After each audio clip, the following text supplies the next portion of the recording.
Wonder Woman. What's coming up? Justice League? Yeah. Can't talk movies, but I can talk books. Characters. Metal. What's that? Oh, yeah. Oh, yeah, Dark Knight's Metal. Okay, so you have enough questions so you can fill an hour. Don't you say? Oh, yeah. Where's Burger King? I mean, Tom King. You don't need recap. Okay. What are we doing? What do you sit? I'll sit over here. Can I sit down there? Yeah, you can sit right in front of him. I can do that. Yeah, walk around like a host, like I can't sit down. like Donahue. Walk around with a microphone. Can we do that? But they're on a cord. I can't do that. Was this right? Like you need one? Last time we had to bring people up from the audience. I feel like it's red tape at dinner table. This is an interesting Who's got food? Like in the picture. Okay, should we do this? What do you want? You want to start? Yeah. Okay, let's go. Hi everybody, my name is DiDio. I'm doing this DC Comics panel. All right. We're here, we put a rather eclectic but very talented group of people together, I'd like to say. When did they show up? I don't know. Any minute now, any minute now. We don't have any slides. We don't really have a general theme, so we're going to talk about comics overall. We'll give you an idea of what's been going on with DC over the last few months, what these fine gentlemen and ladies are working on here, and more importantly, we'll be able to answer your questions in some sort of manner that actually might be helpful to you for what you're wanting to know. You look concerned. No, I'm just eager. You're just eager, okay. He's just focused. Okay, so you're focused. You know what, since you're focused, I'm going to start, first of all, let me introduce every prop group, starting with my far left, Amanda Connor. Co-publisher and Prime Minister Jimmy Palmiotti. Over to the Detective Comics, Mr. James Tynion. And Supergirl and Justice League of America, Mr. Steve Orlando. I think we're done. That's it. No time. No time. Okay, so you're eager. So what are you eager for? I'm just saying, I'm not trying to be like cool here. I just can't find my regular eyeglasses, so I have to wear these. Okay, in order to see people. All right, Neil Gaiman. I'm 20% cooler. And more importantly, if you hear snoring, it's more of a thinking process, right? There we go. Okay, you're going to start it. Okay, well, you said earlier... Stand up, stand up. Oh, come on. okay. If you're going to be eager, you got to show it. You got to show that intensity. Okay, well, I know we can't talk movies, so I won't bring in ask about that. All I'll say is I'm pumped for Justice League, so can't wait. Glad to hear that. Thank you. So I guess maybe one of the things I enjoyed recently was of the Hanna-Barbera comics was Future Quest. Yes. That was awesome, and I was kind of curious. It's like, why was that? Why did you end that after 12? Because I was hoping there'd be more. It'd be an ongoing series. Because that's just too good in a universe to keep exploring there. Well, I can answer that question. We did a 12-part story because we felt we wanted to tell a finite story with all the characters interacting, but we are following that up with a series called Future Quest Presents. And what we're doing now is we're focusing on all the individual characters. So you get a nice 3-issue arc with Johnny Quest, or Birdman, or Herculoids, and we're still doing Frankenstein Jr. and Impossibles, because as long as I'm at DC Comics, we're going to be doing those things. I love those characters. Okay? That's good. Oh, wait. Oh, I'm sorry. He's exhausted from winning Ringos. So, I'm sorry. okay, wait. I apologize for winning things for your Those are company. Ringos under his Thank arm. you, wonderful patient. I didn't think you paid that much attention. I was going to carry the Do you line. know what panel you're on? Okay, that's all I'm asking you. You know, I remember when Tom used to be early for a panel. You remember those days? Not that long ago, was it there? It was like last year, right? You hang out with Scott enough, you're just like, he must know what he's doing. Okay, if Tom asks, this is a spotlight panel for Tom King, okay? That's it when we got them to show up. Yeah, I figure you're here to ask me. Yeah, where's my car? I've been waiting in front of the hotel for an hour. You never show up late again, are you, buddy? Hell of a way to get over hangover. Okay, do we answer your question? You did. So far, so good? Okay. Are you less anxious now? Yeah. Okay, good. Is there anybody else anxious in the room? Okay?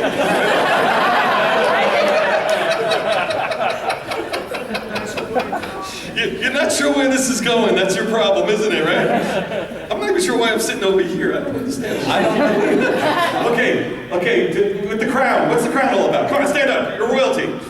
So like, my question is about Shazam and DC Rebirth, because he was in like one page of a Hellblazer comic, and then that was really it. Do you guys, are you guys going to use him in the near future at all?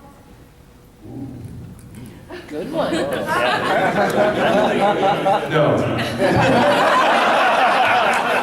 I mean, not me. I think if I'm not mistaken, you might be seeing some of the Wizard Shazam in the Metal series that's coming out right now. There's a good chance of that, and then there's a lot of talk about Shazam down the road. Okay? But that's the thing. This guy over here wants to do Shazam. Do you like Shazam? Do you like Shazam? Let's do Shazam. What? Let's do Shazam. Okay. Do you like Shazam as a character? I do not understand this I guy. gave Shazam new powers. I know you give him all those fancy Russian gods. And I never got to use them, so yeah, let's do it. Have you ever used Shazam in the Harley Quinn book? We have not, no. Is there a reason why? We forgot.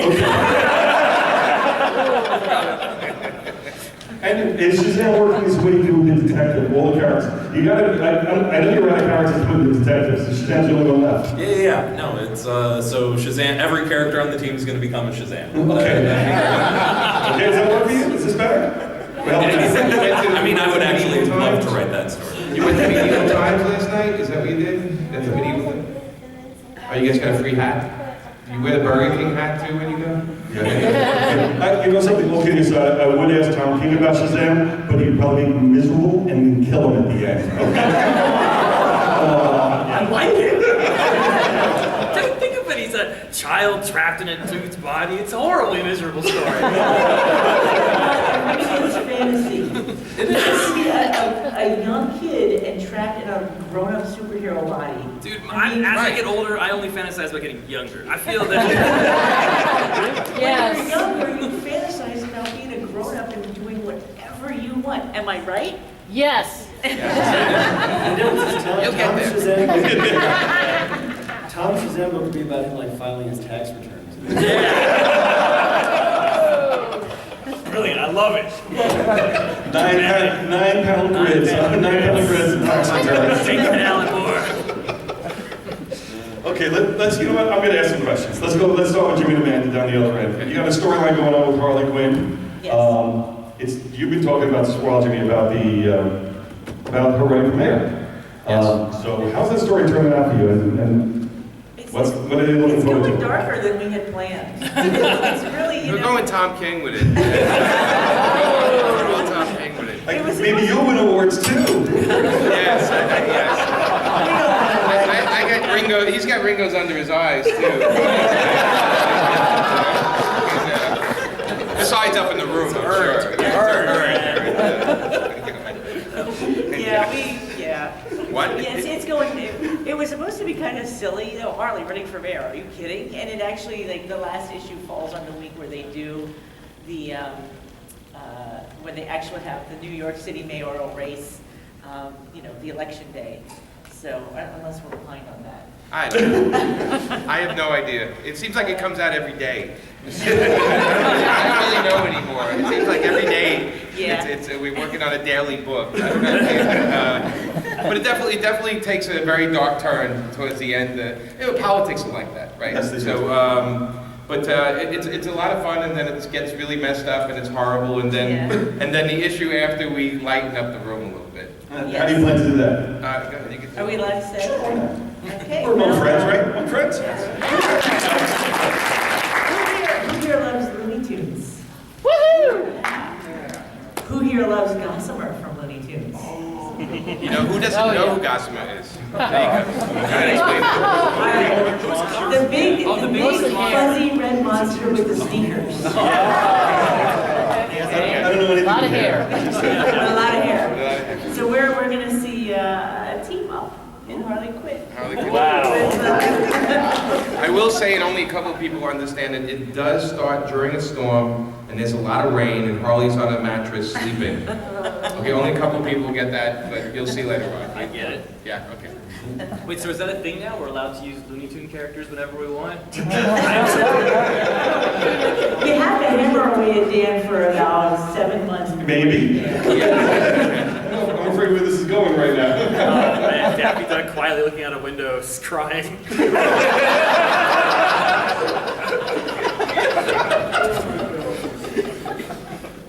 Okay, James O'Neill, detective. Can you give us a hint of what's coming your way right now? There's been a lot going on, a lot of characters in there. Oh yeah. Well, this week coming up is the start of A Lonely Place of Living, which is the return of Tim Drake to the series.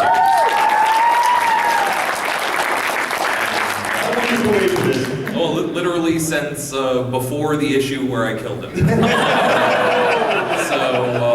Yeah, which is, it's crazy because with Double Ship, it's like, I realized that it's like 30 issues since he's been gone, around there. Maybe a few shy of that, but it's like, this is a story I've been very excited to tell, and gets right to the heart of why Tim Drake's one of my favorite characters in DC Comics, but also how his core traits can also become like weaponized against him, in the same way that Batman's core traits can be weaponized against Batman. Is that your point? No. Okay. All right. Yeah, but I'm very excited about that, and that all leads to a big storyline in Detective starting in November called Fall of the Batman. So I am very, very excited about that one, and that arc is the culmination of a lot of different storylines that have been building up for a long time. So it's going to be a lot of fun. Thank you, sir. Maybe we did have something to talk about. We answered some of the questions in the audience. We doing good? Yeah, so far. Riddler, we doing good? Because you had questions for us, right, Riddler? Just made sense, right? Do you have any riddles for us? We stoned easy up here. It's not really a sharp crowd today. Okay, speaking of not sharp, I was going to go to Tom. I assumed. Maybe not. Steve, Justice League America. Where are we right now? What's happening there? Of America. Of America. Right now we're in the microverse. That's it. And we're right in the middle of Panic in the Microverse to search for Ray Palmer. And we actually, the last issue is they finally found Ray Palmer, but finding Ray Palmer was the worst possible thing they could have done because of who shows up with him. And so coming up, we're going to see what Ray's been up to in the Microverse. Just so much fascinating things that he's going to discover, new worlds, new dangers, for 2 issues with Felipe Watanabe. And then we crash right back in with the finale, which I think we can say, since it has the branding, has a Rebirth tie-in in it, which is going to be very, very exciting, and huge steps for Ryan Choi into being the Atom, huge steps for Ray Palmer, and Justice things sort of seem to, like, they're kind of going, okay, the Justice League is back in the Sanctuary, and that's when one of my favorite villains as a 90s JLA reader, Prometheus attacks, and we have 3 issues of the most brutal takedowns of the Justice League, just as I think they're starting to think maybe we're doing this thing all right. Prometheus and his partner, Afterthought, are going from Midnighter show up, and between Prometheus's files on every single superhero in the DC universe, Afterthought's ability to predict the future, they pretty much got everything planned out, and it's going to go pretty badly for the Justice League for a little while. If they can get through that, we have some other really cool stuff showing up. People who've been watching the Might Beyond the Mirror, mentions of that within the book. It's going to blow up into something bigger than you would expect if they survive Prometheus. And we're going to have some guest stars in that arc that are truly first for the DC universe, so I couldn't be more excited about that. You know what I like about this arc too is it really brings Prometheus back to that prominence again. We had him for a little while. Remember, he was like the sidekick for Hush. Yeah. You know, I remember those stories when we first got here at DC. When I first got here at DC, and I always felt that character should have been more special, and he was supposed to take down the Justice League. So it's good to see him back in prominence. Yeah, he's for people who read his first appearance, like in his appearance as a Midnighter, like he is a brutal guy, and the thing about him is that, like, you know, ultimately he has no faith in himself. So it's like when characters like the Justice League try to do something good and do something different, like try to say that, you know, we're superheroes, but everyone can be a superhero. Like that's the biggest knife in the heart for him because he's been let down so often in his life. He can't believe that he's incapable of it. He just gets so furious. And that's where these, as you're saying, these brutal takedowns, both of the original JLA back in the day, and what he's going to do to this team now, it's not, it's not just enough to kill them or take them off the board. It's to really show them that they're small and that they're nothing and just invalidate everything they stand for. So of course, if they make it out of that, hopefully their message is stronger than ever. But first they got to survive. First they got to survive 18 months. There you go. Okay, Mr. King, Yes, over to you. I'm ready. Okay. That was pretty depressing. I feel like... No, I think so. This is good. That's why we had to prep the audience for you. Yes. Just don't want to go left the time being. It's too much whiplash. You got jokes and riddles going on. This is your big story. And speaking of which, there's dark secrets for Batman and that. And then you have a big storyline that's hanging that this is tying around. How is this all starting to unravel for you now in the Batman books? Oh, I'm scared out of my freaking mind. Batman 32. Did you guys know that Batman proposed to Catwoman? Do you guys know? Yes. So the answer, I can't tell you what the answer is going to be, but there is an actual answer. It's not a maybe. It's not a clone. It's not. Batman doesn't get like assassinated or something. Can we ask how he proposed? There actually is an answer. It's that happens in 32. The big issue comes in a week and a half. I can't wait. I'm totally scared of my mind that I messed it up, but I think it's good. It has my favorite joke. Have you guys been reading jokes and riddles? I put these stupid jokes throughout the whole thing. Can I tell you guys a joke from the last one? It's my favorite one of the whole thing. It's a knock-knock joke, so you guys have to participate. Oh, yeah. Is that cool? Yeah. It just makes it all look really dumb if I'm just up here doing knock-knock jokes. All right, you ready? Yes. Knock-knock. Who's there? Incompetent interrupting cow. Incompetent interrupting cow. Move.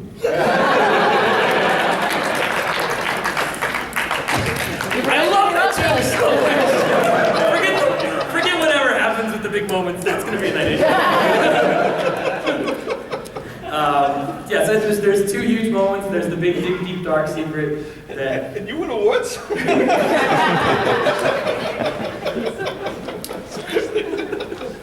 That's how you get it done. I know, I guess so. It says a lot about awards. It does say a lot.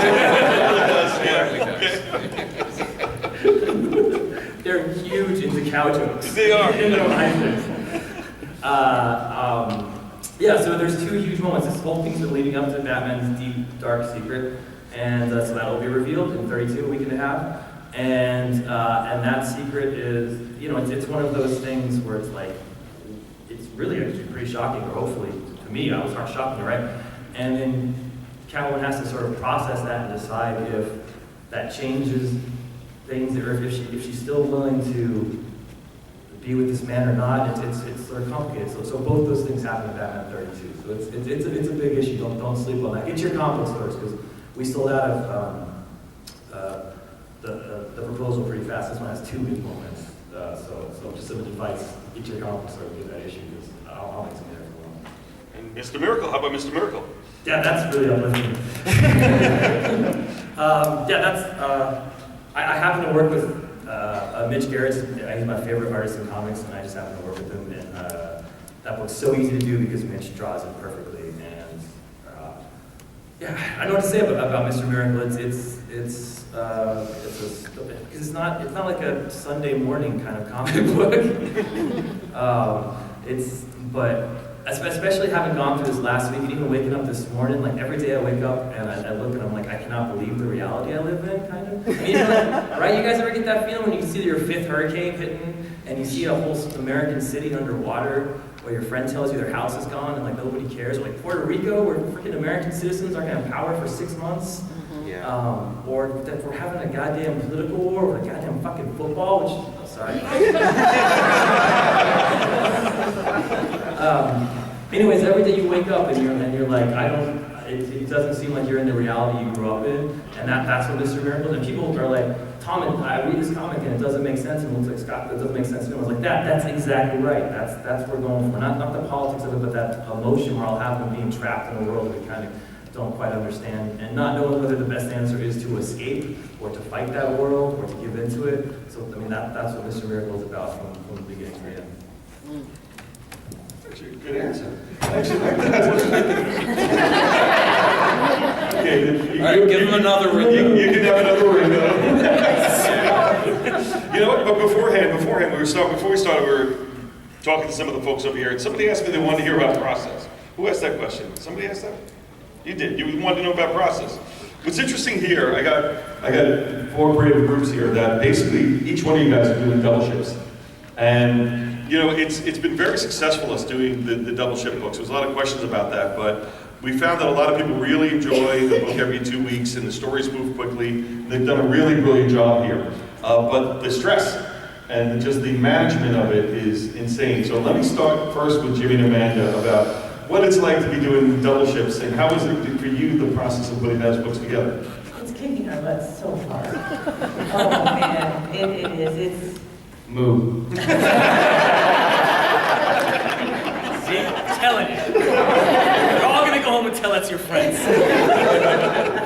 So, well, I mean, basically, I mean, it's the same thing that we've been doing, like the entire 4 years that we've been doing Harley, except a lot faster, you know, and under a lot more pressure. It's Jimmy and I going to lunch or dinner, hashing out, you know, a plot and a story, you know, what's going to happen next with Harley Quinn, and then at some point our editor will call us up in a panic, and Jimmy will sit down and he will hash out the story, and it goes right to the artist as quickly as we can get it to him. And while the artist is working on that book, I'm going into the book that the artist, he or she did the 2 months before, and I'm going in with all the dialogue, and I'm prettying up all the dialogue and making it sound like Harley and making her speak in misspellings. And at that point, the week I'm not doing that, I have to do some covers. And sometimes the cover is related to the story, but other times it's a week where we haven't figured out what's going on in the story yet, so I just have to do a crazy cover. So that's pretty much, that's how wait, am I forgetting anything? No, and then there's also the other book I have to write in between it, and then... Oh yeah, that's right. And then we have to eat. There's like meals and bathroom breaks, which get in the way of work, by the way. No, it's been, well, since we started Harley, it's always been, you know, monthly, and then we're doing specials, and then the specials are 38 pages, which is like 2 issues. So while we're doing them, we were pretty much always doing 2 issues a month. But now it's 2 issues a month plus, because we had a Harley's anniversary and this other book, and it's a lot. You know, when you see the omnibus and it says volume 1, and people are giving you volume 1, that's how you realize, oh my God, we've been working, and it's a phone book, we've been working too hard, and they're telling you, you know, the second one's being worked on, and the third one might be coming after, and it's great. And it's horrible at the same time. It's a dream come true, and it's a nightmare happening. I feel bad for the artists, because we have to kind of rotate some of the guys, because they can only draw so fast, so we'll add like if you guys read Harley, there's a dream sequence, so there's a sideways story, and so we get a secondary artist working, so that guy, his wife won't leave him, and then, so it's crazy and it's not easy. It would be easier if we gave up a little control on the book, if we just wrote it and said, who cares what it looks like, and just let her read. But we're control freaks. But we're control freaks. So every single panel, Amanda goes through up to the last minute with the editor, every single word balloon placement, and I go through the color with the colorist, with Alex. We drive everybody crazy. And then you guys get it, and it's happy and cheery and fresh and brand new. But it's tough. Going back, who here knows what a phone book is? All right. More than I thought. Just checking. Then you sit down when you can't reach the table. Yes, exactly. Hey, James, I want to put a caveat around your question. This question is going to just be a little different. With you, now most people don't realize this. We know it inside the building, but James is, you know, we have a major event taking place in DC right now with metal. And people reading it, they're liking it, one-shots. Well, that's a lot of great stuff. A lot of great things here. James is pretty much the unsung hero behind the scenes on metal. Really pulling together a lot of stories, really helping Scott, really just doing so much work behind to make this thing as successful as it has. So it's been a great job. While you're still doing double ships, how is it, do you juggle the double ships with one storyline that's moving in one direction, and then separately, how do you help and move the pieces around while you're working on the metal books? Well, I like, for everyone's emotional health in the room, I don't recommend doing it.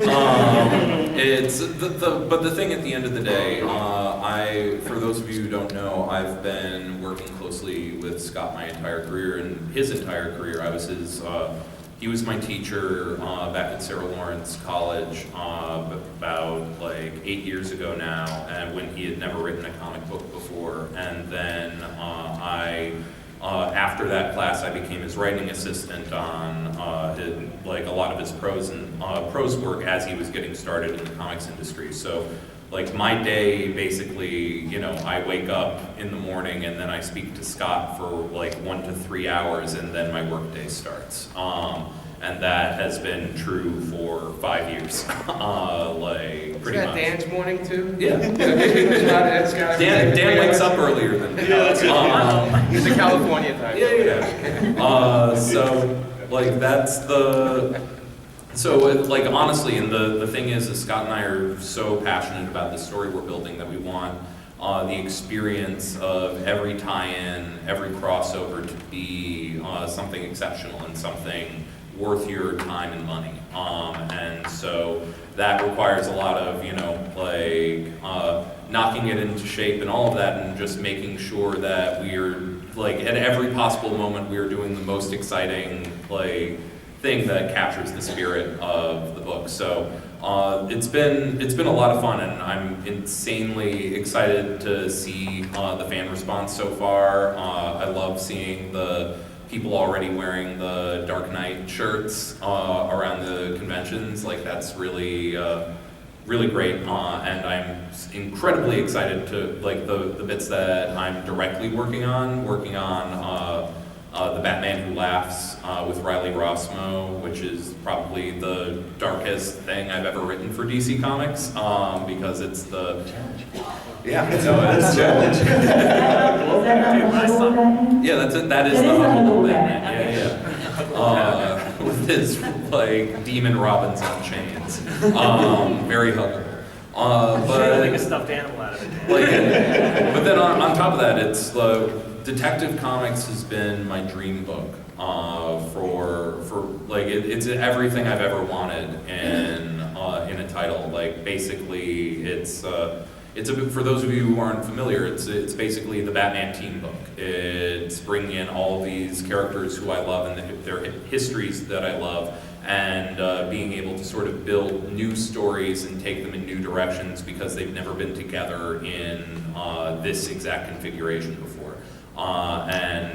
It's every issue is a blast to write. Sometimes like laying out the arc to arc, that can be the difficult stuff, but once I've got my arcs locked in, it's like I just, you know, I can knock those issues out because the characters just live in my head. Like it doesn't take time to sit down and figure out like what's the voice of, you know, Batwing or Azrael or any of these characters. It's just like the voices come to me. I need to make sure they say clever things, but sometimes there's a little like, all right, scientific jargon here. But just in terms of the emotional caliber and how they each relate to each other, that's what I love to do. I honestly love team books more than I love doing even if I were to do a solo character book at this point, I think it would be I would make it functionally a team book with the supporting cast. Like I think I like playing characters off of each other.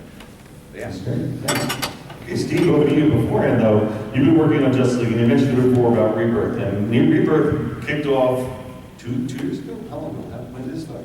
When did it start? June of last year. June of last year. Okay, so it's been a year plus on Rebirth right now, and but it's 2 years. Yeah, it's been 2 years because of the double shift, just the sheer volume of stuff. Yep. Your book started a little bit later, but now it's really picking up on some key points, and that was one of the big storylines that was hanging out there. Yeah.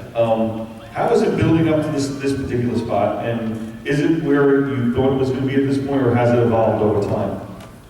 No, it's evolved over time, you know, because the needs of it change, and sort of, and if you want to talk about process, it's about, you know, it's about where the story lands in relation to everything else that we have going on in the DC universe. You know, if it was 8 months ago, if we kicked off with this, what everyone knows is obviously going to be different, and so that changes what we decide to reveal here. So, yeah, actually coming a little closer now that we know Doomsday Clock is coming out, it actually gives us a little more, a little room to be a little bolder because certain things we've hit other things on the road, so now we're actually, we're further down the line and we can say a little bit more than if it was a year ago or something. And how is it when you're planning these storylines? Because you have to plan them far in advance just because of the schedules. There's never any scheduling conflict. Never schedules. You're that good. Never. Well, it's a challenge, because when we started JLA, I wanted to really feel